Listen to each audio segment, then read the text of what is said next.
하나의 부동산의 근저당이 이중으로 설정돼서 분쟁이 터졌을 때 어떻게 해야 할까요? 이중 근저당, 정말 생각만 해도 머리가 아픈 문제인데요. 선순위, 후순위, 채권자끼리 권리가 부딪히면서 보통은 등기 순서에 따라 누가 먼저 돈을 받을지가 결정됩니다.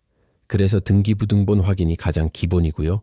만약 처음부터 속일 생각으로 이중 설정을 했다면 이건 사기죄 같은 형사 문제가 될 수도 있습니다. 피해를 본 입장에서는 당연히 근저당권 말소나 손해배상 청구를 생각하게 되죠. 그런데 실무에서는 이게 참 간단치가 않습니다. 채무자가 작정하고 속인 경우 뒤늦게 들어온 후순위 권리자를 어디까지 보호해줘야 하는지가 항상 문제가 되거든요.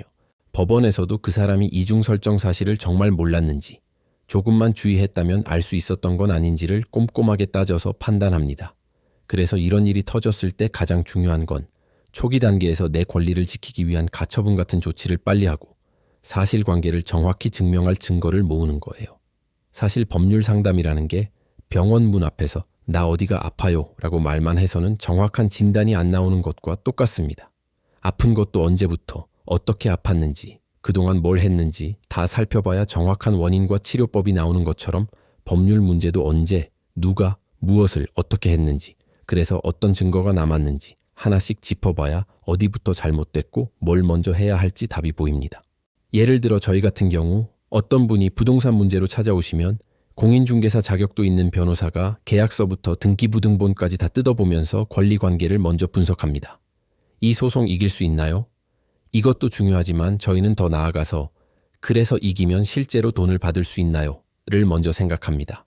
소송만 이기고 돈은 한 푼도 못 받으면 의미가 없으니까요.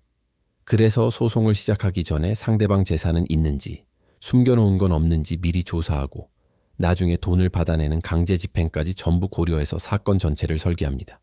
형사사건도 마찬가지예요. 경찰 조사받으러 오라는 연락만 받아도 눈앞이 캄캄해지죠.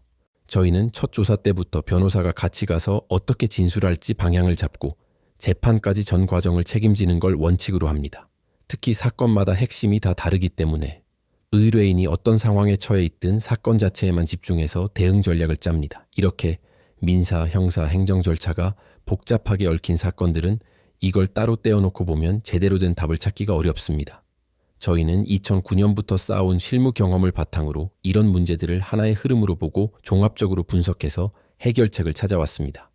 이런 식으로 형사, 민사, 가사, 부동산, 행정사건 전반을 다루는 곳이 바로 법률사무소 아신입니다. 변호사 상담이 필요하시면 본 영상의 설명글을 참고해 주시기 바랍니다. 구독과 좋아요는 더 좋은 콘텐츠를 만드는 데 큰 힘이 됩니다.